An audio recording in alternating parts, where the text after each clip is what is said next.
when you're playing a good team, you have to be ready for the fight right away. And like it took us a little bit of time to get into the fight. Like the way they pushed the ball in transition, those were things that we talked about. Those were things that we emphasized. Like you can't take the first few minutes of the game and get adjusted to that. And that's something you can't simulate that in practice. You got to see it, you got to do it, you got to know it. And I felt like they got off to a great start because of how fast they played.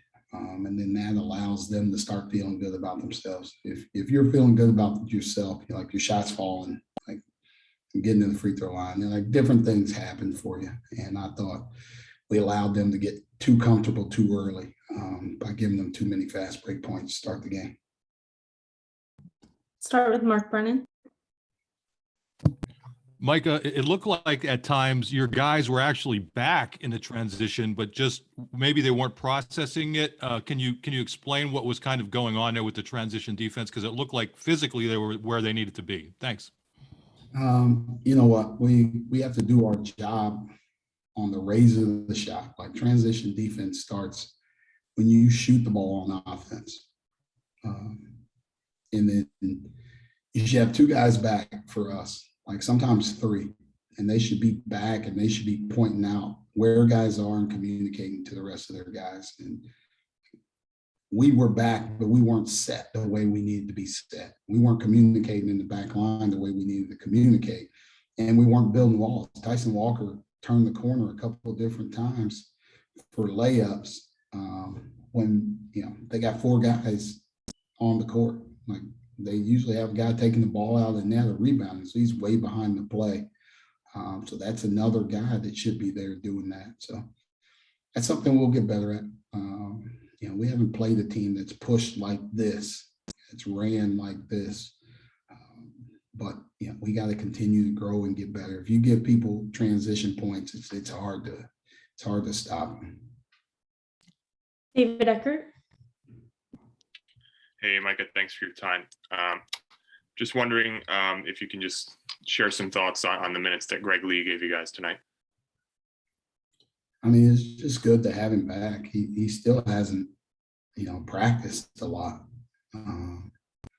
It's hard to ask him to do a whole lot. We just wanted to give him a little bit of minutes here and there just to try and get his conditioning back. He hasn't played since like October 23rd. So, but he's a warrior, man. Like for your first game to be Michigan State, like that's saying something about him. That's saying something about the kind of competitor that he is, that he didn't shy away from this, not one bit. He wanted to jump into the fight. And so I think he's going to continue to get comfortable and grow and get better as we go, as the season goes on. And, he helps us, gives us, just another guy we can put out there physically, offensively and defensively. He'll be able to do some good things for us. Dave Melandra.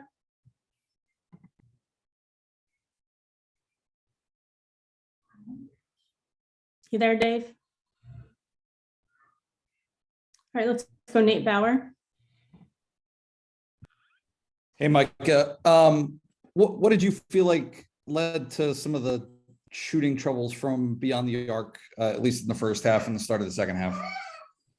Oh, I mean, we struggled. We got some good shots, but if you look at who they are historically this season, or like who they are this year, what they do, they're great at closing out the three-point shooters, right? So we were going to have to take some contested shots, and we did, and unfortunately we didn't make them. I think we can continue to attack more, but that's who they are. They're so big on the wings. Like Gabe Brown is 6'8" and really long arms. Max Christie the same way. Like Blake Hall and Joey Hauser are both big, so you're shooting over a high hand at every contest, right? And those are things that, in the future, you have to have big, long wings like that that are great defenders. Like we want to build in that way. I think like a guy like Evan Mahaffey, who we have coming, is built like those guys, right? 6'8", 7-foot wingspan. He can cover the paint and he can get to a three-point shooter and make it tough on you. That's how they built this team. And like kudos to him. They have a great defensive team because of how physical they are, but because of how big and long those and active those wings are. They can cover the nail and stop your drive, and then they can be there to contest your shot and still bother you. Seth Engel. And Micah, thanks for your time. For Tom Izzo, there's so much knowledge and experience that comes with coaching for 27 years. But through 1 month, what has head coaching taught you most about the game of basketball? I don't know. There's peaks and valleys with them.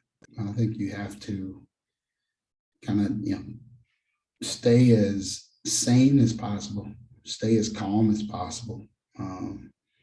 There's no, I don't know, maybe because of COVID, people's seasons got shortened in the last couple of years. Nobody's ever finished the year 5-5. So like, I know this is a long season. There's a lot of improvement to be made.